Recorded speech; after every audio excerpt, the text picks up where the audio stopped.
오늘 말씀 제목은 돌이키기만 하면 복을 주리라 입니다. 무선통신이 개발되기 전에 초기 단계에 소위 호출기라는 것이 있었어요. 삐삐라고 그러죠. 허리춤에 차고 다니면서 영업사원들이 다니면서 그게 울리면 본사에서 급한 일이 있으니까 들어오라. 되게 그런 메시지가 있기 때문에 호출을 하고, 영어로는 페이저라고 그러죠. 성도는 예수를 알면서부터 호출기가 주어지는데, 성도의 호출은 호출기는 허리께 있는 게 아니라 가슴 언저리에 있는 것 같아요. 그래서 언제든지 하나님께서 돌아오라 이렇게 메시지를 보내고 계시죠. 그래서 우리는 그 호출에 응하게 되는 것이죠. 회사의 직원은 호출을 하게 되면 새로운 일을 위해서 호출을 했겠지만 하나님이 우리를 호출하실 때, 부르실 때에는 물론 새로운 일, 사명을 위해서 부르심도 있지만 하나님이 우리를 부르실 때에는 거저 부르시는 것이 아니라 하나님은 늘 제가 얘기하듯이 공짜가 없어요. 그래서 맨입으로 그냥 부르시는 것이 아니라 뭔가를 주시기 위해서 새로운 일을 하기 전에 뭔가를 주시는데 오늘 말씀은 그걸 복을 주신다 그랬어요. 탕자는 아버지가 호출할까봐 아예 그 전파가 보다하지 않는 그 타국으로 갔다. 굉장히 영리하죠. 타국 가면은 그 호출기가 안 들릴 테니까. 근데 하나님의 호출기는 가지 않는 데가 없죠. 다 해당 사항이 다 있어서. 그래서 몇 년 지난 다음에 이 고장난 호출기를 달고 있는 이 아들이 우연히 꺼내 보니까 거기에 계속해서 찍혀 있는 것은 아버지가 집에 와라, come home. 그게 계속 찍혀 있다는 사실을 알고 그때에 돌아오는데, 돌아올 때는 하나님은 돌아오기만 하면 그때에 새 은혜를 부어주시는 것이죠. 그 은혜는 이 세상은 너무 제한적이에요. 나의 가지고 있는 것 아무리 자랑해도 그것은 한계가 있지만 하나님의 새 은혜는 한도가 없어요. 전혀 상상할 수 없는 그러한 초월적인 은혜를 부어주셔서 새로운 일을 맡겨주시는 것이죠. 그래서 우리는 모두 이 새 은혜, 이 복을 구해야 되는데, 아이들이 시장통을 엄마 손 잡고선 걸어가다가 자기가 눈에 좋아 보이는 거 있으면 사달라고 쫄라요. 엄마는 안 된다고 할 때 이 아이가 급기야 막 울죠. 그러니까 땡깡을 부린다, 그 이야기예요. 교회에서 자주 인용하는 두 아들 에서하고 야곱을 보게 되면 그 에서라는 이 사람은 하나님의 복을 구하는데 그냥 쫄르면 나온 줄 알고 땡깡을 부리는 거예요. 그래서 창세기 27장 38절에 이 에서가 말하는 거예요. 에서가 아버지에게 이르되 내 아버지여, 아버지가 빌 복이 이 하나뿐이리까 내 아버지여 내게 축복하소서, 내게도 그리하소서 하고 소리를 높여 우니. 그 신경과학자가 연구해 보니까 사람이 아이들이 땡깡 부릴 때에 우는 울음, 눈물하고 성분하고, 그리고 진짜 다쳐서 아플 때 흘리는 눈물의 성분이 다르다는 거예요.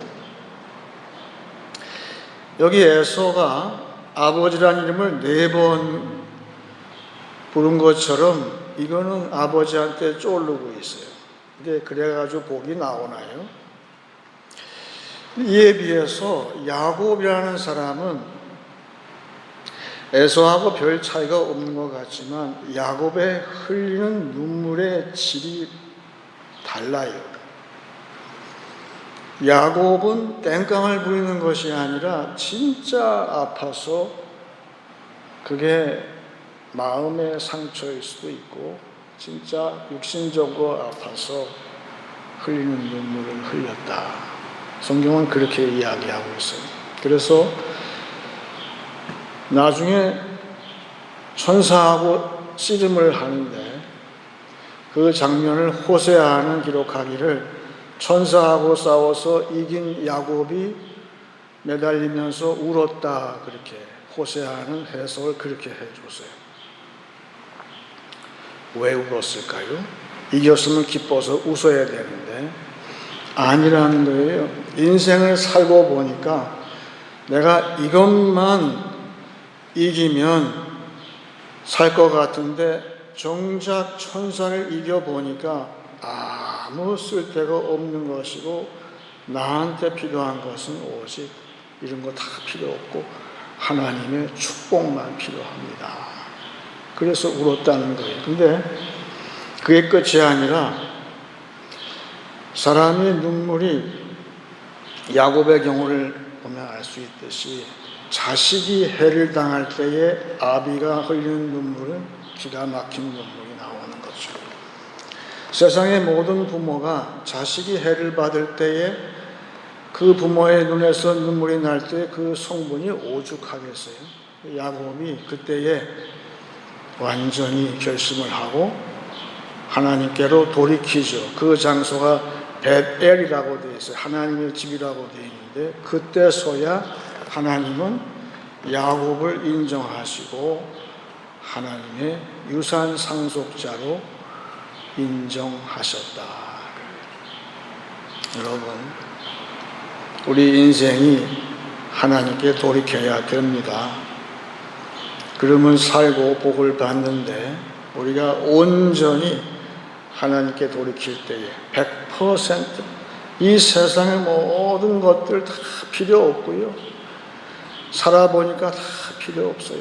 하나님께서 나를 복 주시면, 나한테 은혜 주시면 족하겠나이다. 그랬을 때에 야곱한테 주셨듯이 우리에게도 하나님의 유산 상속자가 되는 그 축복이 최고의 축복인 것이죠.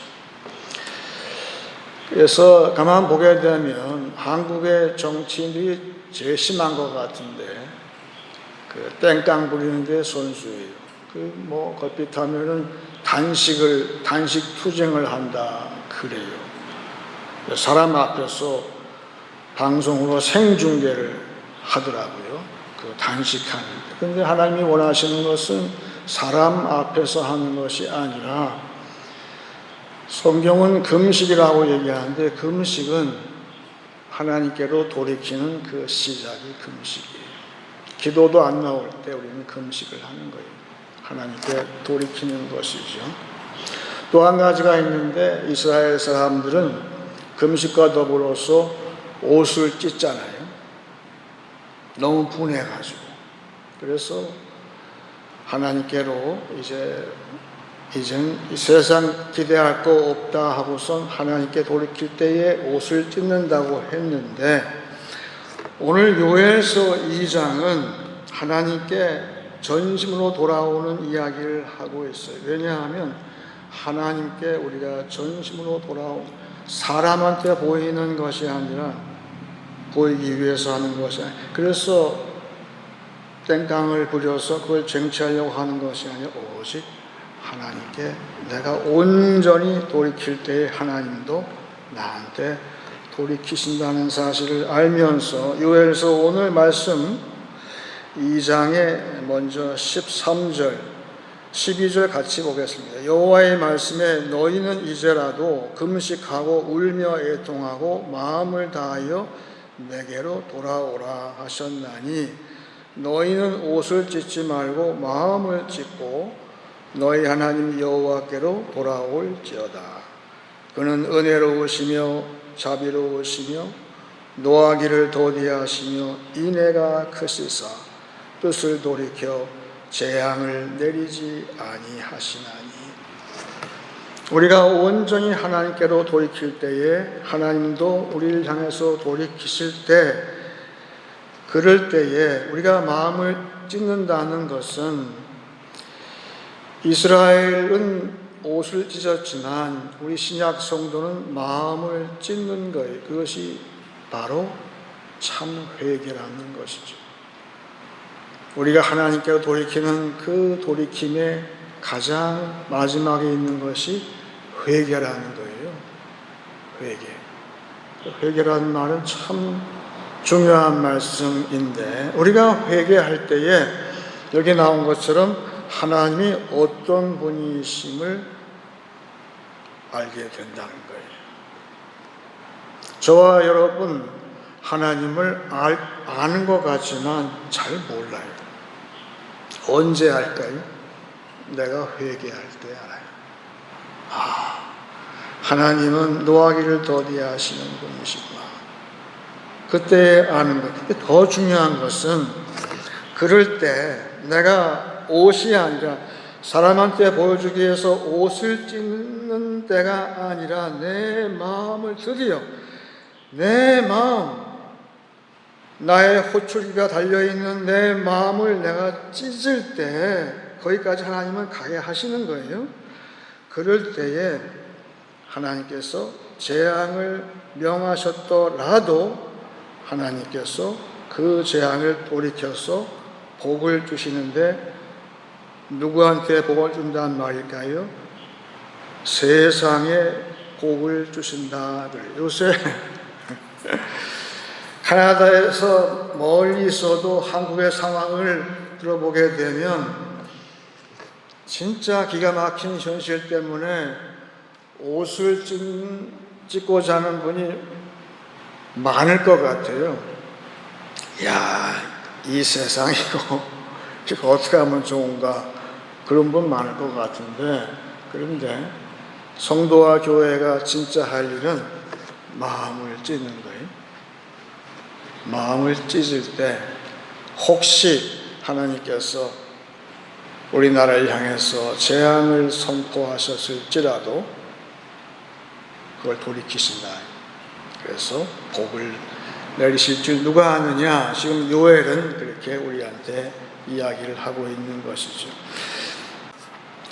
사실은 세상 모든 사람들이 다 하나 이상은 하나님께 복을 받았어요. 그걸 일반 은사라고 그래요. 다 복이 있어요. 근데 일반 은사의 문제는 그게 한정적이라는 거예요. 그래서 누구한테는 주고 누구한테는 못 받았어요. 그래서 남의 떡이 커 보인다고 거기에 시기 질투가 생기는 것이죠. 그런데 일반 은사 말고, 일반 그 복 말고 특별한 복, 특별 은사가 있는 것이죠. 말하자면 일반 은사는 나 혼자 먹고 살면은 족할 정도의 양이 한정되어 있어요. 그리고 우리 가족만 먹으면 그게 끝이에요. 그게 일반 은사예요. 그런데 특별 은사는 그렇지가 않아요. 굉장히 풍성한 것이 특별 은사인데, 누가복음 13장에 나오는 그 열매를 맺지 못하는 무화과 나무 비유를 예수님께서 해 주셨는데, 거기에서 이 구절이 있어요. 누가복음 13장 8절이에요. 대답하여 이르되 주인이여 금년에도 그대로 두소서 내가 두루 파고 거름을 주리니. 지금 주인이 이 무화과 나무를 심었는데, 그 관리인이 그랬는데 열매가 맺혀지지 않았다는 거예요. 그래서 몇 년 돼도 열매가 맺혀지지 않았다고 했는데, 자세히 보게 되면 열매가 맺긴 맺었어요. 캐나다에도 그 길가에 사과나무 같은 것이 있는데 열매가 맺긴 맺어요. 그것도 많이 맺어져요. 그런데 그 열매를 따서 먹어보게 되면 시큼털털해서 이게 상품 가치가 없는 거죠. 지금 여기 이야기에 나오는 이 무화과 열매는 아예 안 열리는 것이 아니라 이 자기 가족 소수의 사람만 먹으면 끝이라는 거예요. 상품 가치가 없는 거예요. 다시 말하면 하나님이 기대하시는 무화과 열매는 어떤 열매일까? 작년에 제가 한국의 여수에 가니까 방울토마토를 이렇게 슈퍼에서 파는데 먹어보니까 제가